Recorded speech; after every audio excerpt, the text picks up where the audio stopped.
Hello students, हम लोग कार्बनिक रसायन पढ़ रहे हैं। कार्बनिक रसायन में हम लोग जो है एल्कीन श्रेणी के सदस्यों का और एल्केन श्रेणी के सदस्यों का आईयूपीएसी नाम ज्ञात कर चुके थे। अब आगे से हम लोग ज्ञात करेंगे एल्काइन श्रेणी के सदस्यों का जो आईयूपीएसी नाम होता है, उसको अब हम देखेंगे, ज्ञात करेंगे बहुत ही आसान और सरल भाषा में। पिछला जो वीडियो हमने डाला था एल्केन श्रेणी और एल्कीन श्रेणी, आशा है वो वीडियो आप लोगों को बहुत पसंद आया होगा। उससे जो है आपको बहुत अच्छे तरीके से समझ में आया होगा। अब हम एल्काइन श्रेणी के सदस्यों का आईयूपीएसी नाम ज्ञात करेंगे। तो बहुत ही आसान तरीका है आईयूपीएसी नाम ज्ञात करने का। तो आइए हम लोग देखते हैं एल्काइन श्रेणी के सदस्यों का आईयूपीएसी नाम कैसे ज्ञात किया जाता है।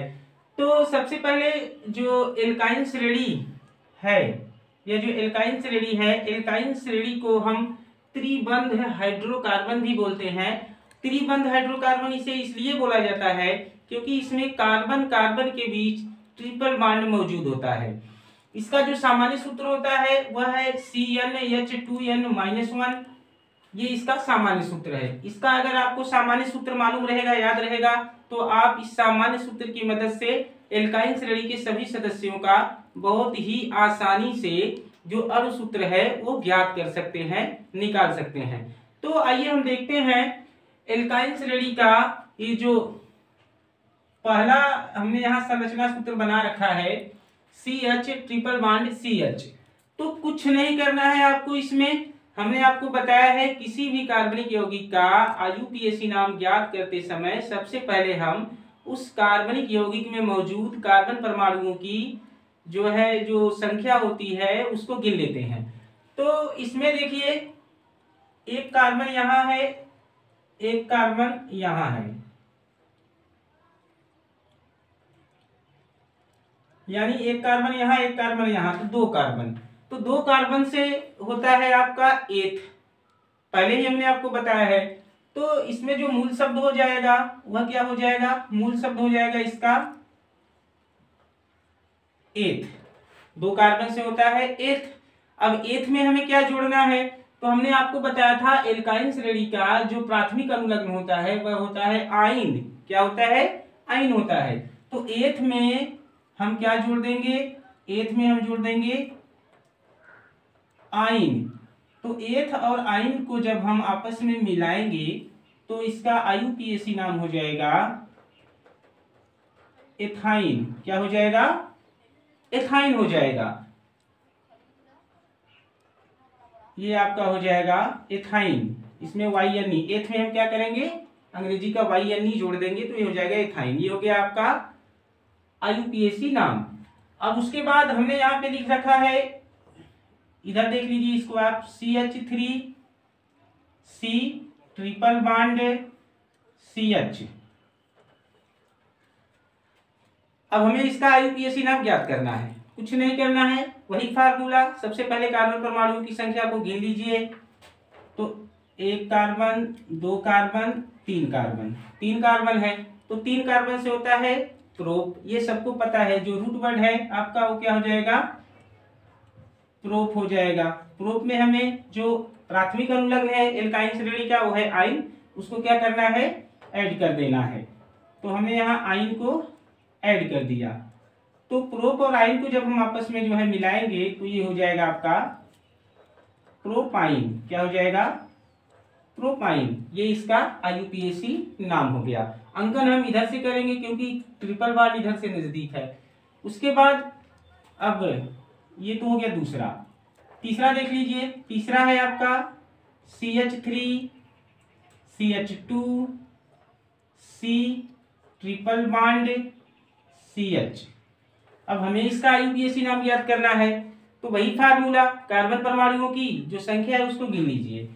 आइए गिनते हैं। एक कार्बन, दो कार्बन, तीन कार्बन और चार कार्बन। चार कार्बन से क्या होता है? सबको पता है, चार कार्बन से होता है ब्यूट। क्या होता है? ब्यूट होता है। और जो इसका प्राथमिक अनुलग्न है वह होता है आइन। क्या होता है? आइन। तो ब्यूट धन आइन बराबर हो जाएगा आपका ब्यूटाइन। क्या हो जाएगा? ब्यूटाइन। ये इसका क्या हो गया? आईयूपीएसी नाम हो गया। यह भी इसका IUPAC नाम है प्रोपाइन का, IUPAC, ये क्या है, प्रोपाइन IUPAC नाम है। उसके बाद अगला हम देख लेते हैं, अगला है आपका CH3 single bond C, triple bond C, single bond CH3। तो वही नियम आप लगाइए, कार्बन परमाणुओं की संख्या को क्या करिए, आप गिन लीजिए। तो कार्बन परमाणु की संख्या यहाँ पे 1 2 3 4, 4 कार्बन से क्या होता है, 4 कार्बन से होता है आपका ब्यूट, प्लस प्राथमिक अनुलग्न क्या है, आइन, क्या है, आइन, तो ये तो हो जाएगा आपका ब्यूटाइन। लेकिन अब एक चीज आप इसमें ध्यान दीजिएगा, यहाँ पे ये जो ट्रिपल बॉन्ड है वो दूसरे स्थान पे है कार्बन के पास, तो यहाँ पे हो जाएगा आपका 2 ब्यूटाइन। अंकन चाहे आप इधर से करिए चाहे आप इधर से करिए, क्योंकि दोनों सिरों से ये जो ट्रिपल बॉन्ड है समान है, तो चाहे आप इधर से अंकन कर लीजिए चाहे इधर से अंकन करिए, ये आपका हो जाएगा 2 ब्यूटाइन। तो इस तरह से हम एल्काइन श्रेणी के सदस्यों का क्या करते हैं, बहुत आसानी से IUPAC नाम ज्ञात करते हैं। एल्काइन श्रेणी के बाद अब हम लोग जो है एल्कोहल या एल्केनॉल श्रेणी के सदस्यों का IUPAC नाम ज्ञात करेंगे। इससे पहले हमने एल्केन, एल्कीन और एल्काइन श्रेणी के सदस्यों का IUPAC नाम ज्ञात करना आपको बता दिया था। अब आगे हम देखेंगे एल्कोहल या एल्केनॉल श्रेणी के सदस्यों का IUPAC नाम कैसे ज्ञात किया जाता है। तो सबसे पहले एल्कोहलों का सामान्य सूत्र ये आपको पता होना चाहिए। एल्कोहलों का जो सामान्य सूत्र होता है वह होता है CnH2n+1OH। अगर आपको ये सूत्र मालूम है तो आप एल्कोहल श्रेणी के सभी सदस्यों का अणु सूत्र आसानी से निकाल सकते हैं, ज्ञात कर सकते हैं। तो आइए हम देखते हैं अब एल्कोहल श्रेणी के सदस्यों का IUPAC नाम कैसे ज्ञात किया जाता है। तो यहाँ पे देखिए CH3OH लिख रखा है, तो अब इसमें वही नियम कि सबसे पहले कार्बन परमाणुओं की जो संख्या है उसको हम क्या करते हैं, गिनते हैं। तो इसमें देखिए सिर्फ एक कार्बन है, तो एक कार्बन से क्या हो जाएगा, आपका मूल शब्द मेथ हो जाएगा, क्या हो जाएगा, मेथ हो जाएगा। उसके बाद इसका जो प्राइमरी अनुलग्न होगा वह क्या हो जाएगा, एन हो जाएगा, क्या हो जाएगा, एन हो जाएगा। और सेकेंडरी अनुलग्न मैंने आपको पिछले वीडियो में बताया था, एल्कोहल श्रेणी के सदस्यों का जो सेकेंडरी अनुलग्न होता है वह क्या होता है, वह होता है ऑल, क्या होता है, ऑल होता है, ऑल होता है। तो यहाँ पे मूल शब्द मेथ हो गया, प्राइमरी अनुलग्न एन हो गया और इसके बाद सेकेंडरी अनुलग्न क्या हो गया, ऑल हो गया। तो मेथ धन एन धन ऑल, तो अगर हम जोड़ेंगे तो यह आपका हो जाएगा मेथेनॉल, क्या हो जाएगा, मेथेनॉल, क्या हो जाएगा आपका, मेथेनॉल। यह हो गया इसका IUPAC नाम, क्या हो गया, IUPAC नाम। अगला है, यहां देख लेते हैं जो दूसरा है वह आपका CH3 CH2OH। इसका हमें क्या ज्ञात करना है, IUPAC नाम ज्ञात करना है। तो वही चीज, सबसे पहले कार्बन परमाणुओं की संख्या को गिन लो। तो यहाँ पे एक कार्बन है, यहाँ पे 2 कार्बन है, कुल मिला के एक कार्बन यहाँ, एक कार्बन यहाँ, 2 कार्बन। तो 2 कार्बन से जो मूल शब्द होता है वह क्या होता है आपका, वह आपका होता है एथ, क्या होता है, एथ। प्राथमिक अनुलग्न इसका क्या होता है, एन, और इसका जो सेकेंडरी अनुलग्न होता है, द्वितीयक अनुलग्न, वह होता है ऑल, क्या होता है, ऑल होता है। तो इसको जब हम एथ और एन और ऑल को जोड़ेंगे तो यह हो जाएगा आपका एथेनॉल, क्या हो जाएगा, एथेनॉल, एथेनॉल। यह हो गया आपका IUPAC नाम, ठीक है। अब अगला देखते हैं एल्कोहल श्रेणी का जो सदस्य है वह है CH3 CH2OH। देखिए इसको लेके आप कंफ्यूजन में मत पड़िएगा, इसको आप इस तरह से भी लिख सकते हैं, CH3 single bond CH2 single bond CH2 single bond OH।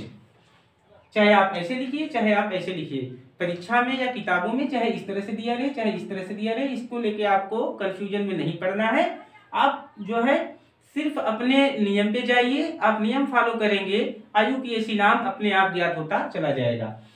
तो कुछ नहीं करना है, इसमें भी वही नियम, कार्बन परमाणुओं की संख्या को आप क्या करिए, गिन लीजिए। 1 कार्बन, 2 कार्बन, 3 कार्बन। अब 3 कार्बन से क्या होता है, 3 कार्बन से होता है प्रोप, सबको पता है। प्राथमिक अनुलग्न एन, और जो द्वितीयक अनुलग्न है वह हो जाएगा आपका ऑल। क्या हो जाएगा, ऑल। तो प्रोप धन एन धन ऑल बराबर क्या हो जाएगा आपका, प्रोपेनॉल। क्या हो जाएगा, प्रोपेनॉल हो जाएगा। ये हो गया आपका IUPAC नाम प्रोपेनॉल का। ठीक है, अब उसके बाद हम अगला देखते हैं।